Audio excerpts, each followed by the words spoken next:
Hello बच्चों, तो कैसे हैं आप लोग। मैं मनीष राज, आपका एमआर सर। लास्ट 5 लेक्चर में हमने वेक्टर के सारे कंसेप्ट को अच्छे से समझ लिया है। जितने भी पॉसिबल कंसेप्ट हो सकते हैं वेक्टर का, like what is vector, vector का यूज फिजिक्स में क्या है, वेक्टर को हमने महसूस किया था, टाइप ऑफ वेक्टर समझा था, एंगल बिटवीन वेक्टर समझा था, वेक्टर का कंपोनेंट लेना सीखा था, मतलब एक वेक्टर को तोड़ना सीखा था। एक वेक्टर की मैंने उसको एक्स एक्सिस में और वाई एक्सिस में तोड़ना सीखा था, और वेक्टर का मैग्नीट्यूड निकालना सीखा था। अगर आपको एक्स कंपोनेंट पता है, वाई कंपोनेंट पता है, जेड कंपोनेंट पता है, तो नेट वेक्टर क्या होगा ये भी सीखा था। उसके बाद हमने वेक्टर को ऐड करना भी सीखा था सिंपल मेथड से। उसके बाद ट्रायंगल ऑफ वेक्टर एडिशन भी सीखा था, ट्रायंगल ऑफ वेक्टर सब्ट्रैक्शन भी पढ़ा था, डॉट प्रोडक्ट पढ़ा था, क्रॉस प्रोडक्ट समझा था, all possible concept, sine law को साइन लॉ पढ़ा था। जितने भी वेक्टर्स के कंसेप्ट हो सकते हैं सारे को हमने अच्छे से समझा था, और उस पर को बेस्ट न्यूमेरिकल प्रॉब्लम भी सॉल्व किए थे। वेक्टर के 6th लेक्चर में आज हम लोग वेक्टर के कुछ अच्छे और लॉजिकल क्वेश्चन सॉल्व करेंगे, क्वेश्चन प्रैक्टिस करेंगे। आज हम लोग स्टार्ट करते हैं क्वेश्चन नंबर 1 से। बट लॉजिकल सवाल है बेटा, देखिएगा। The resultant of 2 vector at angle 150 degrees 10, मतलब the resultant of 2 vector which is at 150 degree.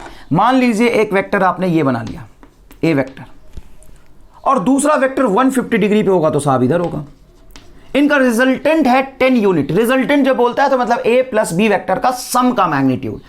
Resultant 10 unit and perpendicular to one of the vector. किसी एक वेक्टर के परपेंडिकुलर है तो ऐसे बना लो, देख विजुअलाइज इजिली हो जाएगा। आर वेक्टर, इसका मैग्नीट्यूड हमें पता है 10 unit. Then find smaller vector. अब ए और बी में स्मॉलर कौन होगा ये कैसे जज करोगे, तो पक्की बात है A is smaller than B. Sir आपको कैसे पता चल गया? अरे मुझे पता चल गया, मैंने बताया था कि रिजल्टेंट वेक्टर जो होता है हमेशा दोनों वेक्टर के बीच में आता है। रिजल्टेंट का मतलब क्या होता है? Net effect of A and B combined. A vector का कुछ अपना इफेक्ट होगा, बी वेक्टर का अपना मैग्नीट्यूड और डायरेक्शन होगा, दोनों का net combined magnitude and direction क्या होगा उसको कहते हैं रिजल्टेंट। और वो हमेशा दोनों वेक्टर के बीच में होता है और उस वेक्टर के पास होता है जिसका मैग्नीट्यूड ज्यादा हो। अगर टोटल एंगल था बेटा 150, ये 90 है, ये 90 है, और ये आपका हो जाएगा 60, तो ऑब्वियस सी बात है कि इससे दूर है रिजल्टेंट, मतलब इसका मैग्नीट्यूड कम है। रिजल्टेंट बड़े वाले मैग्नीट्यूड के पास होता है, बड़े वाले वेक्टर के पास होता है, तो बी का मैग्नीट्यूड ज्यादा है, ए का मैग्नीट्यूड कम है। तो मुझे ए फाइंड आउट करना है, स्मॉलर मैग्नीट्यूड। कैसे करें सर? तो इसका 2 तरीका है सॉल्व करने का। क्या क्या तरीका है? तो मैं रिजल्टेंट पता है ना ए वेक्टर से कितना एंगल बना रहा है, तो हम जानते हैं tan अल्फा, याद है आपको, tan अल्फा बराबर बी साइन थीटा बटा a plus b cos theta. ये है रिजल्टेंट का डायरेक्शन फ्रॉम वेक्टर ए। इससे ए और बी के बीच में रिलेशन निकाल लूंगा, फिर रिजल्टेंट का मैग्नीट्यूड लिख लूंगा root under a square plus b square plus 2ab cos theta. B के जगह पे एक ए और बी का रिलेशन निकाला तो बी के जगह पे ए पुट कर दूंगा, और रिजल्टेंट हमें पता है और दोनों वेक्टर के बीच का एंगल पता है, तो यहां से सॉल्व हो जाएगा। बट ये मैथमेटिकल हो जाएगा। मैं बिना मैथमेटिक्स के, बिना कैलकुलेशन के सही जवाब आपको निकाल के दे देता हूं। कैसे? ध्यान से सुनो। ये तरीका समझ आया भाई? क्या मुझे रिजल्टेंट और एक वेक्टर के बीच का एंगल पता है, और रिजल्टेंट और फर्स्ट वेक्टर एक वेक्टर के बीच में एंगल कैसे देखते हैं? तो tan alpha is equal to b sine theta बटा a plus b cos theta, triangle of vector addition में पढ़ाया था। और रिजल्टेंट क्या होता है? Root under a square plus b square plus 2ab cos theta. क्या ए पता है मुझे? नहीं। बी पता है मुझे? नहीं। लेकिन ए और बी का रिलेशन यहां से आ जाएगा क्योंकि अल्फा पता है, थीटा पता है। बताओ थीटा कितना है? 150 डिग्री। अल्फा कितना है? 90 डिग्री। रिजल्टेंट और ए वेक्टर के बीच में एंगल साहब 90, ठीक है ना? तो ए और बी के बीच रिलेशन आ जाएगा। रिजल्टेंट पता है, ए और बी के बीच रिलेशन पता चल गया मुझे, तो ऐसे ए रिप्लेस कर दूंगा। थीटा पता है तो रिजल्टेंट पता है तो ए आ जाएगा। समझ आया कि नहीं आया?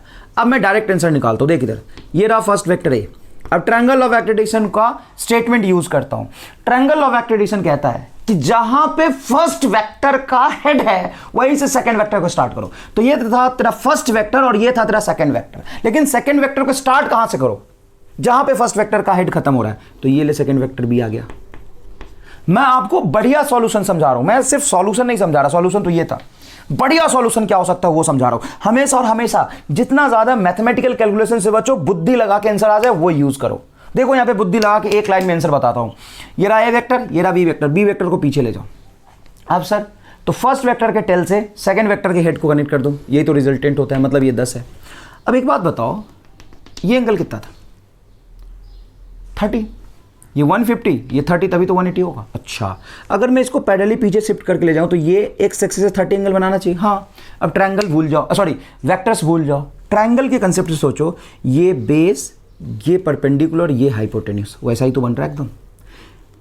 यहाँ तो 30 डिग्री है, ये 10 पता है मुझे, ए वेक्टर चाहिए, तो tan 30 is equal to perpendicular 10 बटा बेस ए वेक्टर का मैग्नीट्यूड ए।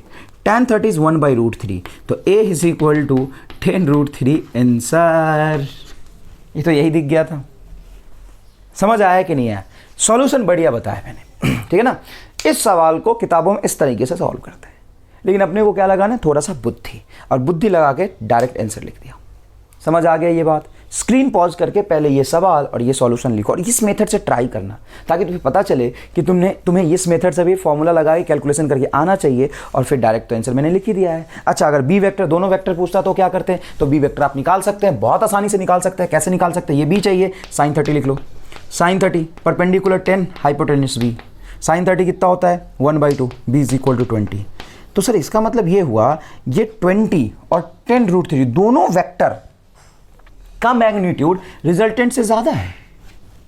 हाँ, ये रिजल्टेंट है 10, पहला वेक्टर 10√3, दूसरा वेक्टर 20, ऐसे कैसे हो जाएगा? पहला वेक्टर 10√3 10 से ज्यादा हुआ, दूसरा वेक्टर 20, और दोनों को सम किया तो रिजल्टेंट 10 आ रहा है, दोनों को जोड़ने से रिजल्टेंट 10 आ रहा है। हाँ, ऐसा हो सकता है ना, दो वेक्टर का रिजल्टेंट दोनों वेक्टर से कम हो सकता है। जैसे मान लो 10 को, एक वेक्टर का मैग्नीट्यूड है 10, दूसरे वेक्टर का मैग्नीट्यूड है 8, और उन दोनों को हमने ऐड किया, उनका रिजल्टेंट कहाँ से कहाँ तक होगा? मैंने बताया था, किसी भी दो वेक्टर का रिजल्टेंट a - b से a + b के बीच होता है। तो 10 - 8 क्या हो गया? 2। 8 और 10 को जोड़ूंगा ना, 180 डिग्री पे 2 आएगा, 2। तो अगर दो वेक्टर को 90 से ज़्यादा किसी भी एंगल पे ऐड करते हैं तो उनका रिजल्टेंट ऑब्वियस सी बात है कम आएगा, एक वेक्टर से तो पक्का कम आएगा, है ना। और ज़्यादा ले जाओगे 90 से एंगल 180 की तरफ, तो दोनों वेक्टर से कम आ सकता है। क्लियर है ये बात? समझ आया? स्क्रीन पॉज करके इसको लिखिए पहले, बढ़िया सवाल, बढ़िया सॉल्यूशन। स्क्रीन पॉज करके लिखिए, ठीक है साहब, आपने लिख लिया स्क्रीन पॉज करके। अब देखो, अब दूसरा सवाल सॉल्व करने के लिए हमारे पास लार्ज स्पेस है। चलो दूसरा सवाल देखते हैं क्या है साहब। दूसरा सवाल क्या है? दूसरा सवाल है the vector OA is 2i cap plus 2j cap. अब ये vector 2i cap plus 2j cap है, तो आप जानते हैं वेक्टर को रिप्रेजेंट करना। मान लीजिए ये i एक कैप है, ये j कैप है ना, यही तो है orthogonal vector. i cap is a nothing but a direct unit vector of x axis and j cap is nothing but a unit vector of y axis. अब ये कह रहा है 2i cap plus 2j cap, तो इस vector को अगर मैं ग्राफिकली रिप्रेजेंट करूँ तो 2i कैप और 2j कैप का सम है। तो 2i कैप मान लो ये हुआ, 2j कैप ये हुआ, दोनों का मैग्नीट्यूड 2, तो रिजल्टेंट ये आपका होगा OA वेक्टर। ये क्या है? OA vector. तो ये हुआ आपका OA वेक्टर, जो कि होगा OA वेक्टर, यहाँ से O और यहाँ पे A, OA वेक्टर जो कि होगा 2i cap plus 2j cap. अगर पूछे कितने एंगल पे होगा, तो किसी भी वेक्टर का एंगल कैसे निकाल सकते हैं? ये मान लो अल्फा है, तो alpha tan alpha is equal to perpendicular upon base. तो ये परपेंडिकुलर बताओ, तो ये परपेंडिकुलर 2j कैप से बना है, बेस भी 2 है, तो 2/2 1। तो tan alpha is 1, then alpha must be 45 degree. अरे यार, और वैसे भी मैंने किसी भी वेक्टर का एक्स एक्सिस से एंगल निकालना आपको सिखाया था। कैसे सिखाया था बताओ? तो आपको बोला था कि एक्स एक्सिस एंगल अगर अल्फा बन रहा है तो कॉस अल्फा बराबर वेक्टर का x component 2 divided by net vector का मैग्नीट्यूड। तो √2 का होल स्क्वायर 4 प्लस 2 का होल स्क्वायर 4, √8 को क्या लिख सकता हूँ? 2√2। तो ये कैंसिल होगा, तो क्या आएगा? 1/√2 कॉस अल्फा 1/√2, तो अल्फा इज इक्वल टू 45। देखो भाई, अगर तुम्हें कंसेप्ट आता है ना, तो चीज़ों को कहीं से भी पकड़ोगे ना वही जाएगा।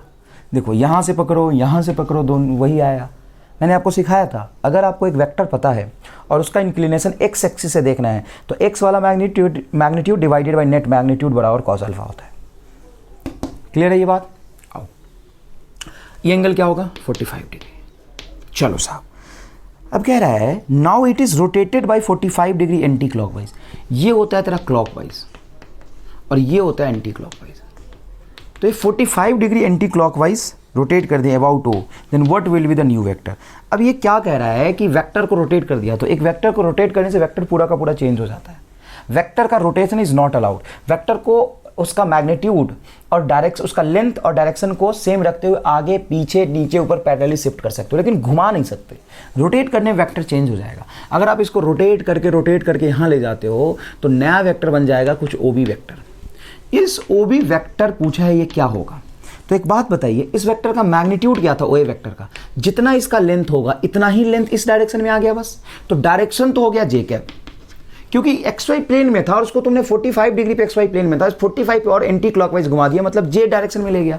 तो इसका यूनिट वेक्टर डायरेक्शन वेक्टर तो जे कैप होगा। और इसका मैग्नीट्यूड क्या होगा, तो 2i कैप 2j कैप का मैग्नीट्यूड होगा √2 का होल स्क्वायर प्लस 2 का होल स्क्वायर √8 इज 2√2। तो ये होगा साहब 2√2j कैप, नया वेक्टर बनेगा 2√2j कैप। ये बच्चा कंसेप्ट यहाँ पे मिस कर देता है और थोड़ा कंफ्यूज रहता है। क्या आपको ये बात समझ में आया? एक वेक्टर पता है 2i कैप 2j कैप, तो उसका मैग्नीट्यूड हो गया 2√2 एट एन एंगल 45 डिग्री। अब उसी वेक्टर को ऐसे घुमा के तुम वाई एक्सिस पे लेके जाओगे, तो जब वाई एक्सिस पे लेके जाओगे तो उसका डायरेक्शन j कैप हो जाएगा और मैग्नीट्यूड क्या हो जाएगा 2√2। स्क्रीन पॉज करके लिखे, स्क्रीन पॉज करके लिखे, पढ़ लिया, लिख लो। अब देखो नेक्स्ट क्वेश्चन, नेक्स्ट क्वेश्चन आप देखिए, the sum of 2 unit vector is also unit vector. 2 unit का सम यूनिट वेक्टर है। मतलब मान लो कोई वेक्टर है ए, तो इसका मैग्नीट्यूड 1 है, डायरेक्शन हमें नहीं पता। कोई वेक्टर है बी, उसका भी मैग्नीट्यूड 1 है, डायरेक्शन नहीं पता। हमें इन दोनों वेक्टर के बारे में एग्जैक्ट इन्फॉर्मेशन नहीं है, बट उसका मैग्नीट्यूड पता है कि 1 and 1 है। इनके बीच का एंगल नहीं पता, एक्स और वाई के प्लेन में है, वाई जेड प्लेन में हमें नहीं पता। हमें पता था सम ऑफ 2 यूनिट वेक्टर, मतलब 2 यूनिट वेक्टर है जिसका सम ऑल्सो यूनिट वेक्टर, मतलब A vector plus B vector का जो सम का मैग्नीट्यूड है वो 1 है। ऐसा कैसे हो सकता है यार कि पहला वेक्टर का मैग्नीट्यूड 1, दूसरा वेक्टर का मैग्नीट्यूड 1 और सम किया तो भी मैग्नीट्यूड 1? याद करो ये कब हो सकता है। तो आपको बताया था 2 ऐसे वेक्टर का रिजल्टेंट जिनका मैग्नीट्यूड सेम हो, सम ऑफ 2 यूनिट वेक्टर मतलब दोनों का मैग्नीट्यूड सेम है, उनका थीटा एंगल पे जो रिजल्टेंट होता है, उनका थीटा एंगल पे जो रिजल्टेंट होता है वो होता है 2a cos θ/2। याद आया? If 2 vector having equal magnitude at an angle theta, में नहीं पता कितने एंगल पे, थीटा एंगल पे, तो उनका जो रिजल्टेंट होगा 2a cos θ होगा। ये कह रहे हैं उनका रिजल्टेंट भी साहब 1 है और वो वेक्टर का मैग्नीट्यूड भी 1 है, तो 2 × 1। ये वेक्टर का मैग्नीट्यूड a है, इक्वल मैग्नीट्यूड बोला था मैंने, a पहले वेक्टर का मैग्नीट्यूड a, दूसरे वेक्टर का भी मैग्नीट्यूड a, तो दोनों का जो रिजल्टेंट का मैग्नीट्यूड होता है 2a cos θ/2। तो रिजल्टेंट यूनिट वेक्टर है, वेक्टर्स भी यूनिट वेक्टर है, इनटू cos θ/2।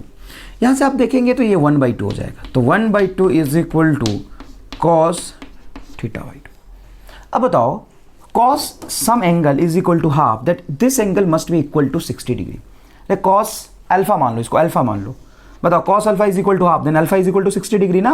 तो यहाँ पे θ/2 के जगह पे 60 डिग्री होता तभी हाफ आता, मतलब θ/2 is equal to 60 degree, then theta is equal to 120 degree. और ये बात तो तुम्हें डायरेक्ट रटवाया था मैंने, ये बात मैंने आपको डायरेक्ट रटवाया था। If 2 vector having equal in magnitude and resultant will if 2 vector of equal magnitude acting at an angle 120 degree, if 2 vector of equal magnitude acting at angle 120 degree, then resultant will then magnitude of resultant will be equal to the vectors magnitude of vector. If 2 vector of same magnitude acting at an angle 120 degree, then resultant will magnitude of resultant will be equal to the magnitude of vector।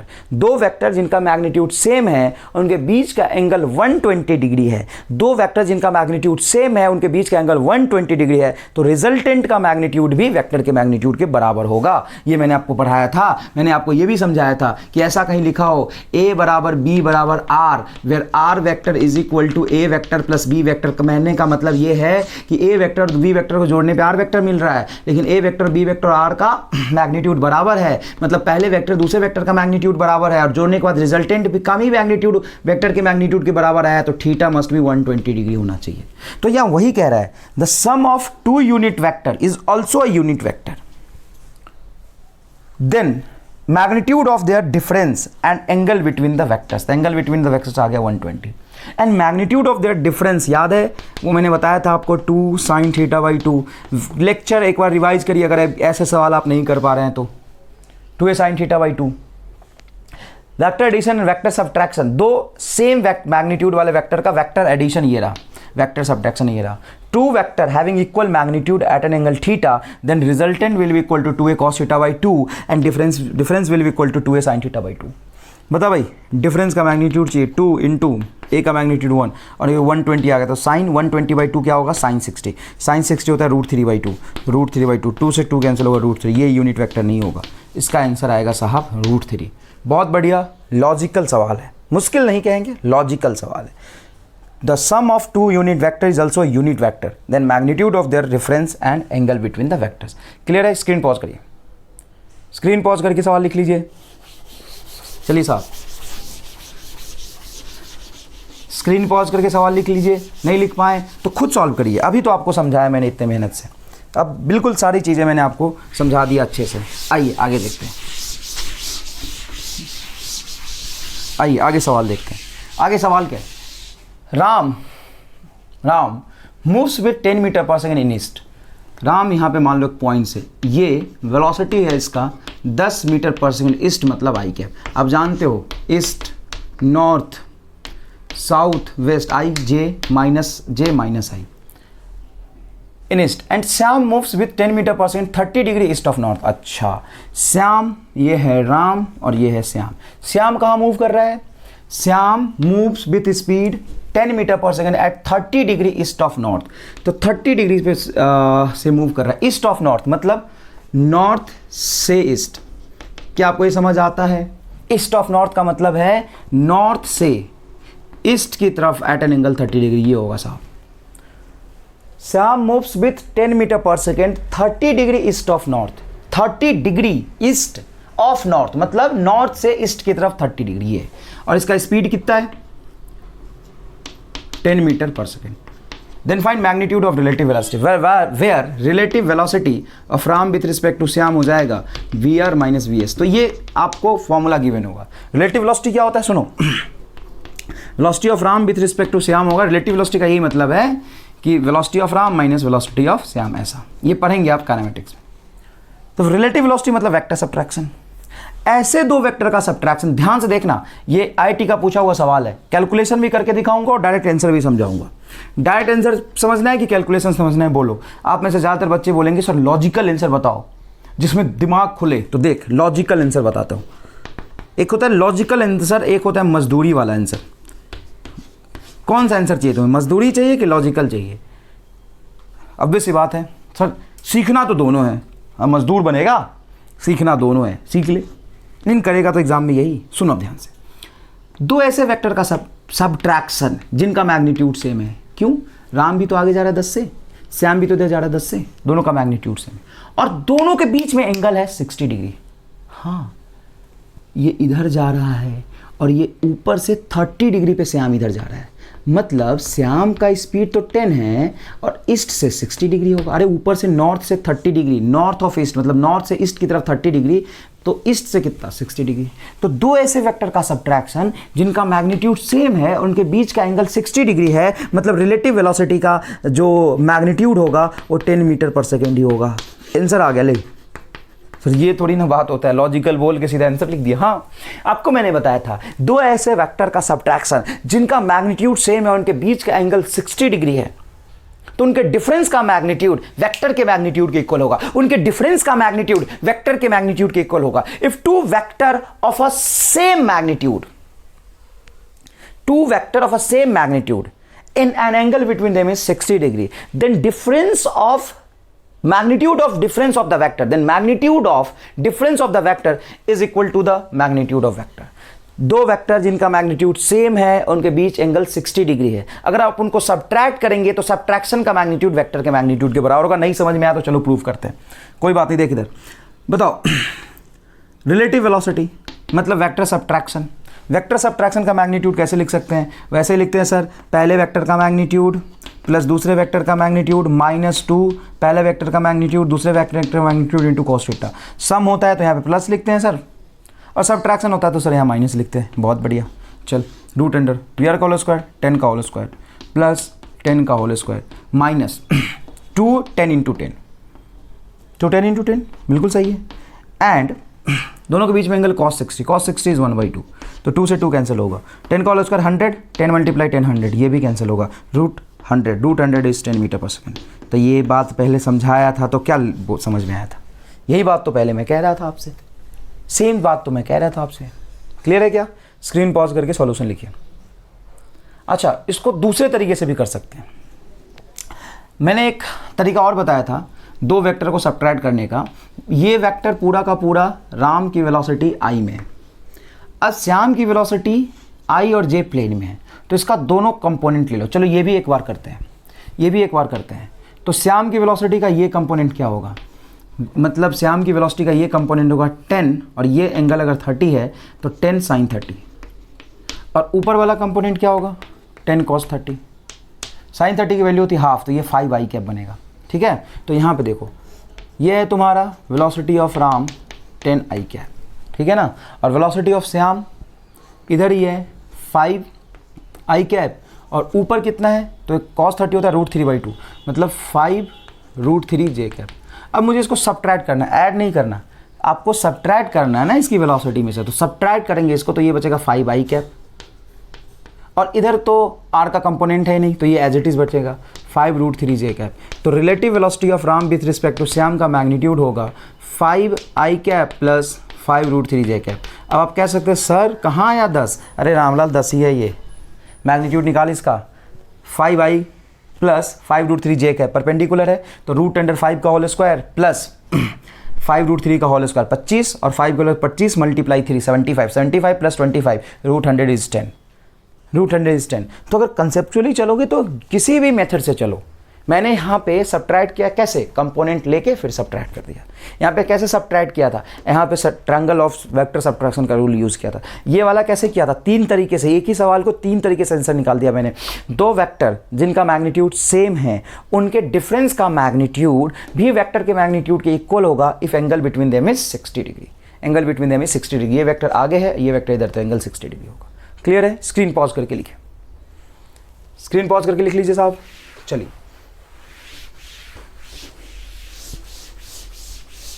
Next question पढ़िए, और आप चाहें तो screen pause करके ये question खुद भी try कर सकते हैं, कोई खास बात नहीं है, क्वेश्चन खुद ट्राई करना चाहिए बेटा, है ना, क्वेश्चन खुद भी सॉल्व कर सकते हैं। The resultant of two vector p and q is r, resultant of two vector p and q is r vector, ठीक है। If q is doubled, then new vector is perpendicular to the p vector. Then magnitude of r vector is equal to, सुनना बेटा ढंग से, ये कह रहा है कि एक p वेक्टर है साहब और एक q वेक्टर है, कहीं भी मान लो q वेक्टर, हमें डायरेक्शन नहीं पता। The resultant of two vector p vector and q vector is r vector, मतलब दो वेक्टर है p एंड q, ना तो मैग्नीट्यूड पता है ना वेक्टर पता, सीधा वेक्टर बोल दिया, ना तो मैग्नीट्यूड पता है ना डायरेक्शन पता है, हमें सिर्फ बताया कि p एंड q दो वेक्टर है, उनका रिजल्टेंट है r वेक्टर। तो रिजल्टेंट हमेशा वेक्टर के बीच में होता है, तो हमने ये डायग्राम रफली प्लॉट किया। इफ q इज डबल्ड, मतलब q को डबल कर दिया, मतलब उसकी मैग्नीट्यूड डबल होगी, इंक्लिनेशन तो सेम रहेगा ना। आपको बताया था कि किसी वेक्टर को डबल करने का मतलब क्या होता है, उसमें 2 से मल्टीप्लाई कर दो, मतलब q अब 2q हो जाएगा, मतलब ये जो q है नया बन के, मान लो ये p इधर माना था हमने, जो q है वो 2q हो जाएगा। Then new vector is perpendicular to the p vector, तो जो नया वाला वेक्टर होगा वो p वेक्टर के परपेंडिकुलर होगा। अब ये then new vector, new resultant vector, I am sorry, the new resultant vector, ये ऐड कीजिएगा, perpendicular to the v vector. अब जो नया रिजल्टेंट होगा, क्योंकि ये p और q वेक्टर का रिजल्टेंट था, p vector and 2q vector का रिजल्टेंट तो कुछ r डैश होगा, r dash is perpendicular to the p vector. अरे परपेंडिकुलर कैसे जाएगा यार, परपेंडिकुलर कैसे जाएगा, दो वेक्टर चाहे वो वेक्टर कितना भी बड़ा हो जाए इसका रिजल्टेंट तो बीच में ही रहेगा, तो परपेंडिकुलर कैसे जाएगा। तो एक तरीका है एक तरीका, क्या है सर, तो ये जो आपने एजम्पशन लिया था वो गलत है। इस क्वेश्चन के लिए जो सही एजम्पशन होगा वो क्या होगा समझिएगा, वो ये होगा कि p वेक्टर इधर है और q वेक्टर 90 से बाहर होगा। मान लो इसका रिजल्टेंट कहीं पे यहाँ पे r, या इस तरफ r, कहीं भी r। अब क्या किया अपन ने कि p को तो एज इट इज रहने दिया, और q वेक्टर जो था, जैसे मान लो अभी ये q वेक्टर यहाँ तक है, q वेक्टर का मैग्नीट्यूड डबल कर दिया तो 2q वेक्टर हो गया। अब जो रिजल्टेंट है वो p वेक्टर के परपेंडिकुलर है। अब तो बढ़िया आ गया, देखो ना, ये डायग्राम पहले का होगा कहीं, ये पी वेक्टर, ये आर वेक्टर, ये क्यू वेक्टर, और ये डायग्राम अब बनाया मैंने। अगर P vector and Q vector है तो रिजल्टेंट कुछ आर है होगा, लेकिन अगर P vector and two Q vector है तो रिजल्टेंट पी वेक्टर के परपेंडिकुलर है। ये क्वेश्चन के अकॉर्डिंग आपने लिखा, ये गलत है। समझ आ गया? परपेंडिकुलर करने के लिए, किसी एक वेक्टर परपेंडिकुलर करने के लिए दूसरा, रिजल्टेंट को परपेंडिकुलर करने के लिए दूसरा वेक्टर पीछे ही जाएगा। अब क्या कह रहे साहब?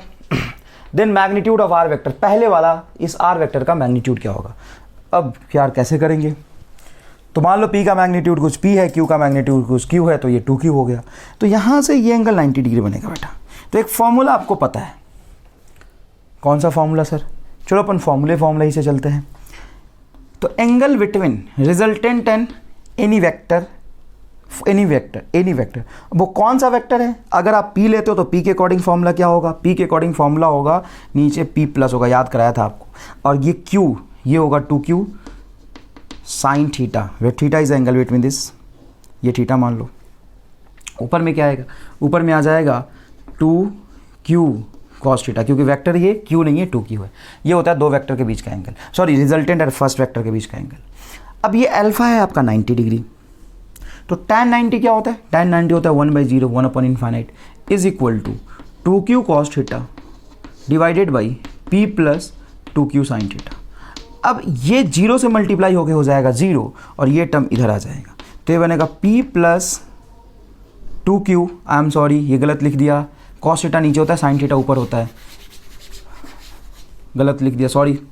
ये होता है बेटा 2Q sine theta divided by P plus 2Q cos theta. समझा दूँ क्या? निकाल दूँ? यहाँ देख, ये वेक्टर मान लो A है, ये वेक्टर मान लो B है, और ये रिजल्टेंट है।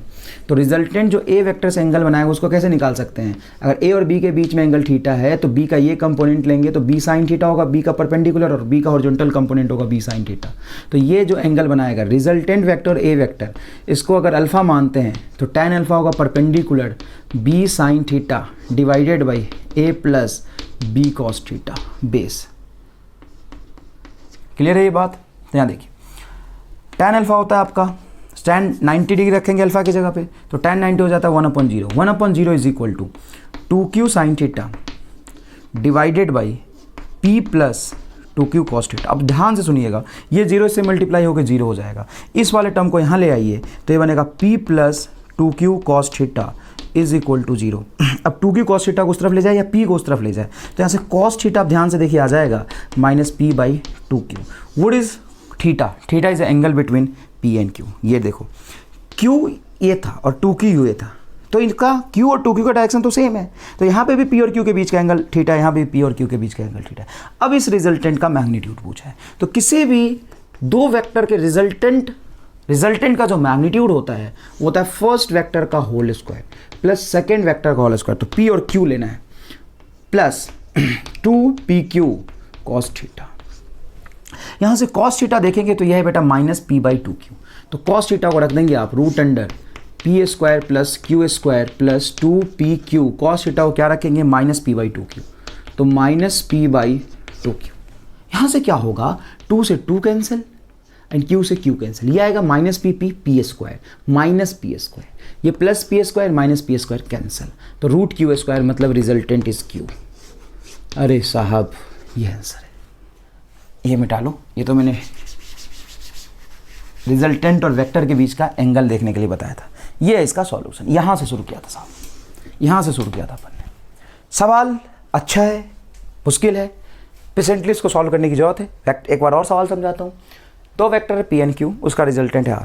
वेक्टर का डायरेक्शन ना P का पता है, ना Q का पता है, ना R का पता है, कुछ नहीं पता। ये डायग्राम बनाया रैंडमली, और जब मैंने Q को डबल किया, मतलब ये Q अब 2Q हो गया, तो रिजल्टेंट, नया वाला रिजल्टेंट, न्यू रिजल्टेंट इस P के परपेंडिकुलर आ गया। तो ये रिजल्टेंट अगर P के परपेंडिकुलर है तो A और थीटा के बीच में एंगल इस तरीके से आप निकाल सकते हैं। यहाँ पे अब ये 2Q नहीं रहेगा, ये सॉरी Q नहीं रहेगा, ये क्या हो जाएगा 2Q। तो P एंड 2Q के बीच में एंगल निकाल लिया। उसके बाद हमें P और Q के बीच में एंगल पता चल गया, क्योंकि P और 2Q के बीच का एंगल और P और Q के बीच का एंगल सेम है, तो यहाँ से इस रिजल्टेंट का magnitude triangle of vector addition के कंसेप्ट से निकाल दिया। समझ में आई ये बात? कोई भी डाउट हो तो आप पूछ सकते हैं मेरे से, कोई दिक्कत नहीं है। आप स्क्रीन पॉज करके इसको लिखिए, स्क्रीन पॉज करके लिखिए, डन। चलो भाई ये को सवाल भी हो गया। अब अपन नेक्स्ट क्वेश्चन पढ़ते हैं, क्वेश्चन नंबर 6। नेक्स्ट क्वेश्चन मेरा क्या है, क्वेश्चन नंबर 6। क्वेश्चन नंबर 6 देखिए साहब, a vector of length L is turned, a vector of length is turned by angle theta about its tail. कोई भी वेक्टर ले लिया अपन ने ऑफ लेंथ L, मतलब इस वेक्टर का लेंथ L है, इसका ये टेल है और ऑब्वियसली ये हेड है। L is turned by angle theta about its tail, tail के अबाउट ये वेक्टर थीटा एंगल से घूम गया है। बहुत बढ़िया, मतलब वेक्टर का लेंथ वही रहेगा, बस थीटा एंगल से घूम गया। Then find change in position vector of its head, head इसका यहां से कहीं यहां पे आ गया है, ये इस हेड का पोजीशन वेक्टर कितना चेंज हुआ ये निकालना है मुझे। मतलब ये मान लो कि एक्स वेक्टर मुझे निकालना है। ये कहना क्या चाहता है देखिएगा ध्यान से, ये कहना चाहता है कि कोई भी रैंडम वेक्टर है मेरा जिसका लेंथ L है, ये इसका टेल है और ये इसका हेड है, इसको मैंने थीटा एंगल से घुमा दिया। क्लॉक एंटी क्लॉक मेंशन किया ही नहीं तो आप कहीं भी घुमा सकते हैं। थीटा एंगल से इस वेक्टर को घुमा दिया, मतलब टेल इसी पॉइंट पे रह जाएगा और इस वेक्टर का भी लेंथ L ही होगा। अब इसका जो हेड है पहले यहाँ था अब यहाँ आ गया, तो इसके हेड का डिस्प्लेसमेंट वेक्टर क्या होगा? चेंज इन पोजीशन को डिस्प्लेसमेंट कहते हैं। चेंज इन पोजीशन वेक्टर मतलब यहाँ से यहाँ इसका डिस्प्लेसमेंट होगा। पहले हेड यहाँ था अब हेड यहाँ है, देखो पहले हेड यहाँ था अब यहाँ है, तो ये इसका डिस्प्लेसमेंट वेक्टर हो गया, है ना, ये एक्स वेक्टर हो गया। ये हमें फाइंड आउट करना है। तो simple triangle of vector addition से, सिंपल एकदम simple triangle of vector addition से अगर पहले को मैं OA नाम दे देता हूँ और इसको मैं OB नाम दे देता हूँ, तो ढंग से देखना, ये आपका हो गया OA वेक्टर। देखो O से A तक OA वेक्टर, अच्छे से समझना बेटा, OA वेक्टर फर्स्ट वेक्टर। और जहाँ पे फर्स्ट वेक्टर का हेड खत्म हो रहा है वहीं से सेकेंड वेक्टर का टेल मान लो इसको, ये एक्स वेक्टर। आप कह सकते हैं ना, first triangle of vector addition क्या कहता है कि फर्स्ट वेक्टर प्लॉट करो, ये देखो फर्स्ट वेक्टर है, और जहाँ पे फर्स्ट वेक्टर का हेड खत्म हो रहा है वहीं से सेकेंड वेक्टर का टेल स्टार्ट कर दो, ये सेकेंड वेक्टर है एक्स वेक्टर। और फर्स्ट वेक्टर के टेल से सेकेंड वेक्टर के हेड को जोड़ दोगे तो रिजल्टेंट होगा, तो ये हो गया आपका OP वेक्टर। अब एक काम करो, OA को उधर ले जाओ, तो X vector is equal to क्या होगा, OB vector minus OA vector. मतलब इस OB वेक्टर में से OA वेक्टर को सब्ट्रैक्ट कर दूंगा तो ये एक्स वेक्टर आ जाएगा। बहुत आसान है यार, देख ये OB वेक्टर में से OA वेक्टर को सब्ट्रैक्ट कर दूंगा तो एक्स वेक्टर आ जाएगा, यही आपका डिस्प्लेसमेंट होगा। अच्छा ये ध्यान से देखना, तो OB और OA, OB और OA के बीच में एंगल थीटा है और दोनों के वेक्टर का मैग्नीट्यूड सेम है L और L। तो वैसे दो वेक्टर का सब्ट्रैक्शन जिनका मैग्नीट्यूड सेम है उनके बीच का एंगल थीटा है, तो क्या होता है 2L साइन थीटा बाई 2। बेटा अब यहां से आगे नहीं जाऊंगा मैं, बिल्कुल भी नहीं जाऊंगा, बहुत बार समझा चुका हूं मैं। दो ऐसे वेक्टर का सब्ट्रैक्शन, देख इधर दो वेक्टर OB एंड OA, दोनों वेक्टर का सब्ट्रैक्शन जिनका मैग्नीट्यूड सेम है, बिल्कुल इस वेक्टर और इस वेक्टर का मैग्नीट्यूड सेम है L और L और उनके बीच का एंगल थीटा है, तो 2L साइन थीटा बाई 2। और सेम यहां पे सर्कुलर मोशन में डिस्प्लेसमेंट निकालने के काम में आता है। सुनिएगा ध्यान से, मान लीजिए सर्कुलर मोशन कर रहा है ऑब्जेक्ट, कैसा कर रहा है, सर्कुलर मोशन 9th क्लास में थोड़ा बहुत पढ़ा होगा आपने। यहां पे पार्टिकल है कहीं पे और यहां से घूम के यहां आ गया, ठीक है ना, देखो ये OAB, तो पहले पार्टिकल था O पे, तो सॉरी A पे, तो O के रिस्पेक्ट में इसका पोजीशन वेक्टर ये होगा और पोजीशन वेक्टर का मैग्नीट्यूड होगा R। यहां से घूम के सर्कमफ्रेंस से होता हुआ पार्टिकल यहां पहुंचा, तो फाइनल वेक्टर का भी मैग्नीट्यूड होगा R, OB वेक्टर का। तो बताइए डिस्प्लेसमेंट कितना होता है, इनिशियल पोजीशन से फाइनल पोजीशन को मिला देते हैं, तो इसके हेड का जो डिस्प्लेसमेंट होगा वही तो ऑब्जेक्ट के पोजीशन वेक्टर का डिस्प्लेसमेंट होगा, ये होगा आपका डिस्प्लेसमेंट। अगर ये एंगल थीटा है तो डिस्प्लेसमेंट कैसे निकालोगे, अरे वही तो अभी समझाया है, OA वेक्टर प्लस ये एक्स वेक्टर और पहले के टेल से दूसरे के हेड को मिला दोगे तो रिजल्टेंट होगा। तो आप यहाँ भी लिख सकते हो, देखो यहाँ फिर से एक बार लिख के दिखाता हूँ तुम्हें, OA vector plus x vector, ये रहा आपका एक्स वेक्टर बराबर OB वेक्टर, OB वेक्टर। अरे first vector second vector, first के टेल से सेकंड के हेड को मिला दिया वही रिजल्टेंट होता है। अब एक्स वेक्टर रहने दो, इधर ले जाओ OB vector minus OA vector. अब ध्यान से देखो, OB vector minus OA vector, OB vector का मैग्नीट्यूड R, OA वेक्टर का मैग्नीट्यूड R, दोनों के बीच में एंगल थीटा, तो क्या लिखोगे 2R साइन थीटा बाई 2। तो याद रख लेना, ये मैं सर्कुलर मोशन में भी पढ़ाऊंगा और डिस्प्लेसमेंट निकालते समय भी समझाऊंगा कि अगर ऑब्जेक्ट सर्कुलर पाथ पे चलता है, थीटा एंगल ट्रेवल कर लेता है तो उसका डिस्प्लेसमेंट होता है 2R sine theta by 2। Right, screen pause करे, स्क्रीन पॉज करके फटाफट लिख ले। चलो नेक्स्ट क्वेश्चन देखो, नेक्स्ट क्वेश्चन देखो, if A vector is 2i cap plus 5j cap. चलो ए वेक्टर कह रहा है 2i cap plus 5 root 5j cap and B vector is 5i cap root 5j cap and 4k cap. B vector is 5i cap plus root 5j cap plus 4k cap.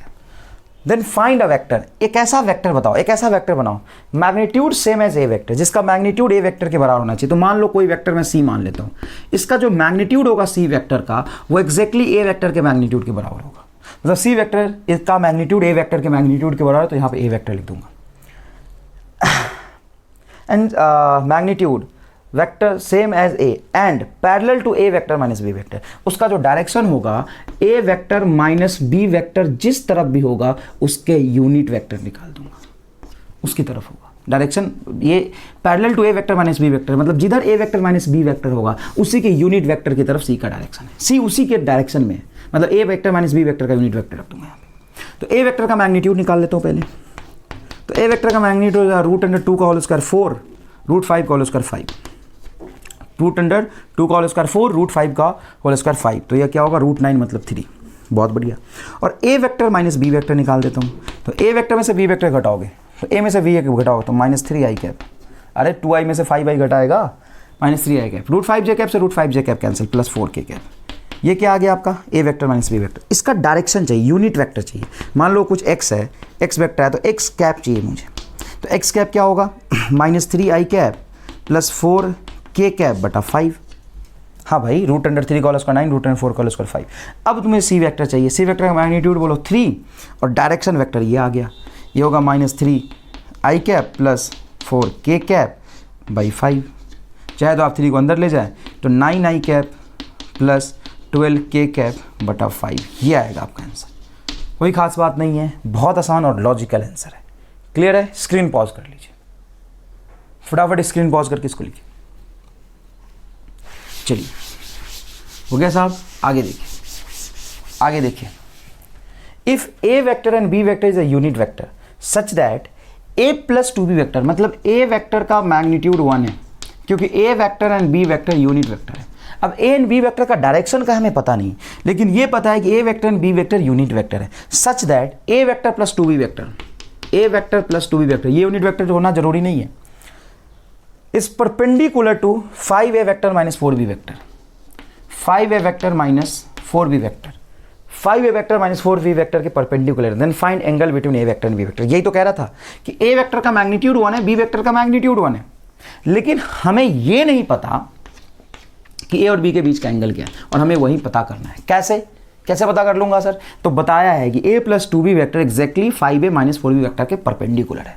मतलब ये a plus 2b vector जो बनेगा 5a minus 4b vector के perpendicular है। दो vector तभी perpendicular होता है जब उनका डॉट प्रोडक्ट 0 हो जाए, क्योंकि डॉट प्रोडक्ट में आता है कॉस, और अगर परपेंडिकुलर है तो एंगल है 90 डिग्री, कॉस 90 0। मतलब पक्की बात है this is perpendicular to this. मतलब A vector plus 2b vector का dot product 5a vector minus 4b vector is equal to 0। अब इनका डॉट प्रोडक्ट को 0 कर दो, तो ए वेक्टर का 5a के साथ डॉट प्रोडक्ट लोगे तो क्या होगा? तो 5 बाहर ए वेक्टर का मैग्नीट्यूड इंटू फिर से ए वेक्टर का मैग्नीट्यूड, और ये 5 बाहर आ गया, इंटू कॉस 0 डिग्री। हालांकि ये पूरा लिखने की जरूरत नहीं थी, आप सिंपल 5 लिख लेते। क्यों? क्योंकि आपको पता है ए का मैग्नीट्यूड 1, ए का मैग्नीट्यूड 1, कॉस 0 डिग्री 1, तो 5 आएगा यार इन दोनों का डॉट प्रोडक्ट। अच्छा, ए का माइनस 4b का माइनस 4 आएगा, ए का माइनस 4b का सॉरी ए का और 4b का, तो ये आएगा आपका माइनस 4। ए वेक्टर का मैग्नीट्यूड 1, बी वेक्टर का मैग्नीट्यूड 1, और इनके बीच का एंगल हमें नहीं पता था तो कॉस थीटा, ये आएगा। चलो कोई बात नहीं, 2b और 5a का डॉट प्रोडक्ट बोलो, तो 2b इंटू 5a मतलब 5 मल्टीप्लाई 2 10। ए वेक्टर का मैग्नीट्यूड 1, बी वेक्टर का मैग्नीट्यूड 1, और दोनों के बीच में एंगल थीटा, तो कॉस थीटा। अरे यार खुद कुछ भी तो समझो थोड़ा खुद से। b और b, तो ये होगा आपका 4 मल्टीप्लाई 2 माइनस 8। b का मैग्नीट्यूड 1, b का magnitude 1 and cos 0 degree is 1 is equal to 0, ये आएगा साहब। अब अच्छे से देखोगे ध्यान से, तो 5 और ये माइनस 8, तो ये हो जाएगा आपका माइनस 3, और उसको उधर ले जाओगे तो 3 आ जाएगा, और इस तरह बचेगा माइनस 4 कॉस थीटा और 10 कॉस थीटा, तो ये बनेगा आपका 6 कॉस थीटा। 10 में से 4 जाएगा 6 cos थीटा, ये हो गया cos theta is equal to 3/6 मतलब 1/2, hence theta is equal to 60 degree. Answer theta is equal to क्या गया 60 डिग्री। अरे cos 60 3/6 मतलब 1/2 और cos theta is equal to 1/2 मतलब theta must be 60 degree. Clear है ये बात, समझ आया? स्क्रीन पॉज करके इसको लिखिए, स्क्रीन पॉज करके लिखिए। ठीक है सर, अब तो सारे सवाल हो गए। अभी रुकिए, अभी सारे सवाल कहाँ हो गए भाई?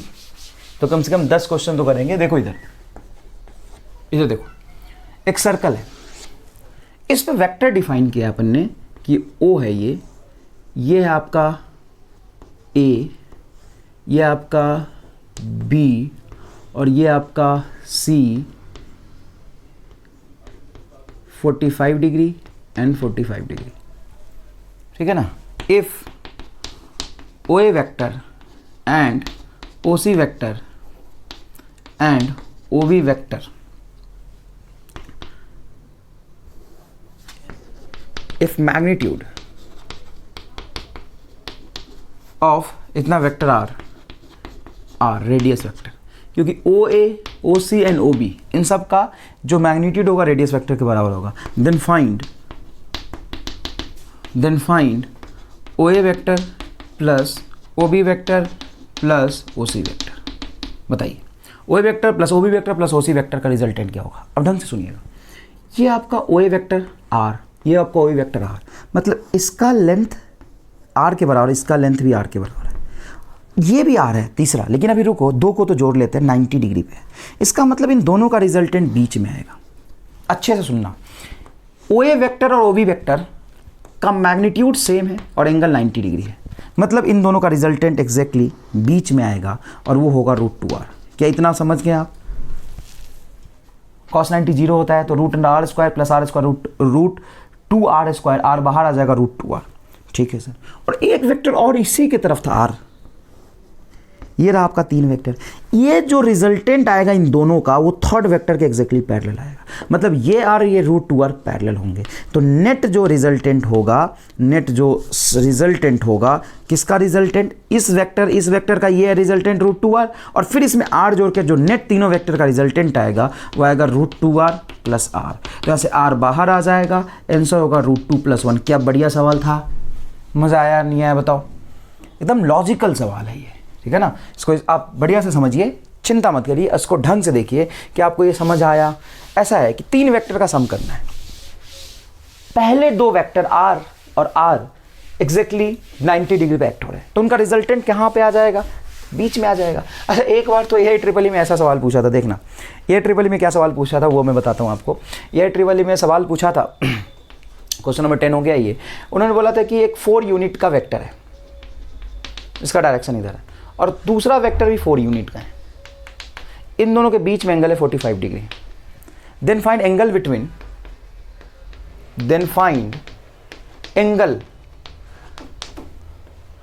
Between resultant of these two vector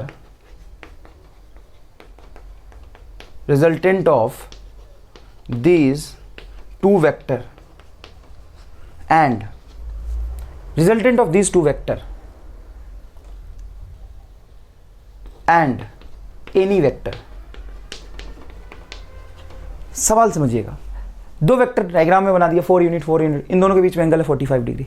बोला then find angle between resultant of these two vector, इन दोनों वेक्टर का जो रिजल्टेंट होगा उसमें और किसी एक वेक्टर के बीच में एंगल बताओ। सुनना ध्यान से, ये वेक्टर और ये वेक्टर दोनों का मैग्नीट्यूड सेम और एग्जैक्टली 45 पे एक्ट हो रहा है, तो दोनों का जब मैग्नीट्यूड सेम होता है तो इनका रिजल्टेंट एग्जैक्टली बीच में होता है, ये रिजल्टेंट एग्जैक्टली बीच में होगा। तो 45 का आधा हो जाएगा 22.5 डिग्री, आंसर आएगा आपका 22.5 डिग्री, ये आएगा आंसर।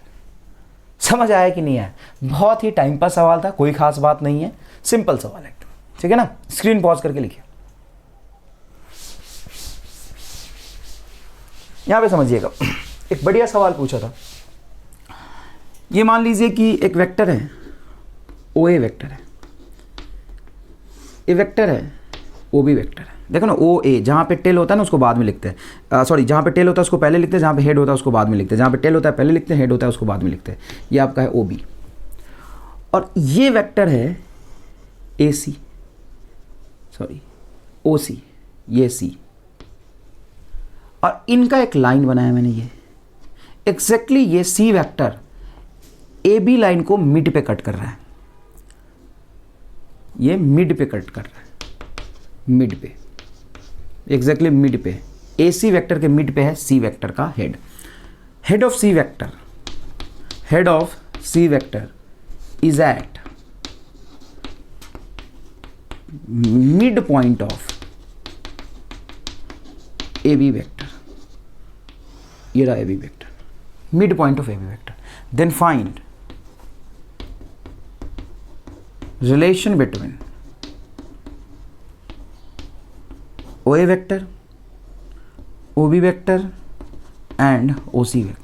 देखो वेक्टर को जब आप किसी लेंथ को वेक्टर फॉर्म में रिप्रेजेंट करते हैं तो ये होता है टेल और ये होता है हेड, ये आपका OA वेक्टर है, ये आपका OB वेक्टर है, ये आपका OC वेक्टर है। इन तीनों में रिलेशन पूछा है, तो इन तीनों में रिलेशन आप कैसे निकालेंगे देखिए ध्यान से।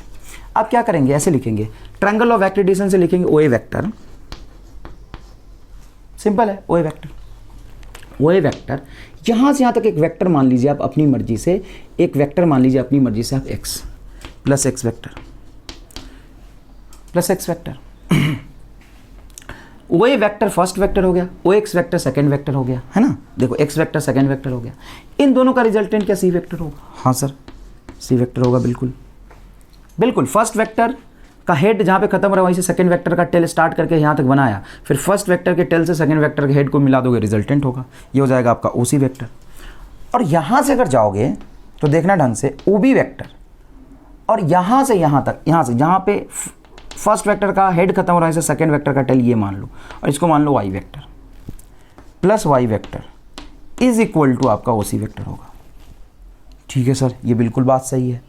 अच्छा, अब एक काम करो कि तुम्हें क्या चाहिए था, OA OB और OC के बीच में रिलेशन, मतलब इसके बीच में रिलेशन चाहिए। अगर नहीं चाहिए होता तो OC वेक्टर मैं इक्वल कर देता, लेकिन इक्वल नहीं कर सकता हूँ। क्या कर सकता हूँ, इसको यहाँ पर जोड़ देता हूँ, तो इसको लिख दो OA vector plus X vector plus OC vector, इसको जोड़ दो। और जोड़ोगे तो ध्यान दो कि इनका लेंथ मान लो कुछ L है, तो ये मिड पॉइंट पे कट कर रहा है, तो इसका लेंथ L/2, इसका लेंथ L/2, और एग्जैक्टली X वेक्टर का लेंथ Y वेक्टर का लेंथ सेम होगा, डायरेक्शन अपोजिट होगा। देखो यहाँ से यहाँ आए, यहाँ से यहाँ गए, इसका मतलब ये है कि X is equal to -y cancel हो जाएगा, तो OB vector plus OA vector क्या बनेगा, OA vector plus OB vector is equal to 2 times of OC vector. और कभी कभी किताबों में गिवन होगा कि ये A वेक्टर है, ये B वेक्टर है और ये C वेक्टर है, तो इन तीनों में रिलेशन बताओ, तो क्या बनेगा, ये A वेक्टर, ये B वेक्टर, क्या आंसर होगा, A vector plus B vector is equal to 2C vector, ये आंसर आ गया। क्लियर है क्या? कोई खास बात नहीं है, बहुत आसान सवाल है। स्क्रीन पॉज करके आराम से इसको लिखिए। आगे देखिए सवाल, if A vector magnitude of A vector and B vector is same, question देखिएगा, if magnitude of A vector and, जब मैग्नीट्यूड लिख ही दिया तो फिर से मैग्नीट्यूड लगाने की जरूरत नहीं है, B vector is same, then find angle between A vector plus B vector and A vector minus B vector if A vector is perpendicular to the B vector। ये बात है साहब। If magnitude of A vector and B vector is same, then find angle between A plus B vector and A minus B vector if A vector is perpendicular to B vector। यहाँ पे दो बातें बताई है कि A और B एक दूसरे के परपेंडिकुलर है, और ये भी बात बताया कि A और B का मैग्नीट्यूड सेम है। तो एक बात बताओ, अगर मान लो A और B परपेंडिकुलर है, तो ये रहा A वेक्टर और ये रहा आपका B वेक्टर, ये दोनों परपेंडिकुलर हो गए एक दूसरे से, और दोनों का मैग्नीट्यूड अगर सेम है तो इनका जो रिजल्टेंट होगा एग्जैक्टली बीच में होगा। मतलब रिजल्टेंट का मतलब क्या होता है, A vector plus B vector का मॉड, ये एग्जैक्टली बीच में होगा resultant. A vector plus B vector का मैग्नीट्यूड हो जाएगा इसका लेंथ, और simple A vector plus B vector is equal to resultant vector, ये वेक्टर ही होगा। ठीक है सर, तो A vector plus B vector इधर आ गया एट एन एंगल 45 डिग्री। और फिर कह रहा है कि A plus B vector A minus B vector, A minus B vector का मतलब क्या हुआ, A वेक्टर तो एज इट इज रखेंगे और माइनस ऑफ बी वेक्टर मतलब ये माइनस बी वेक्टर। तो ए वेक्टर और माइनस बी वेक्टर को जोड़ दूं, यही तो ए माइनस बी का सब्ट्रैक्शन हो जाएगा। ए वेक्टर और माइनस बी वेक्टर को ऐड करोगे तो इनका और इनका डायरेक्शन देखो, बी वेक्टर ऊपर था तो माइनस बी नीचे होगा, लेकिन मैग्नीट्यूड तो ही होगा, तो इन दोनों का मैग्नीट्यूड सेम है। तो एग्जैक्टली आपका बनेगा ये A vector minus of B vector. अरे भाई ये ए वेक्टर है, ये माइनस बी वेक्टर, इनको ऐड करना है ना, तो क्या लिखोगे, A vector minus B vector. अब इन दोनों का मैग्नीट्यूड सेम होने की वजह से इन दोनों का जो सम होगा एग्जैक्टली बीच में आएगा, मतलब ये भी 45 डिग्री होगा। तो इन दोनों के बीच का एंगल क्या हो गया, angle between A vector plus B vector and A vector minus B vector is 90 degree. समझ आया क्या? स्क्रीन पॉज करके इसको अच्छे से लिखिए।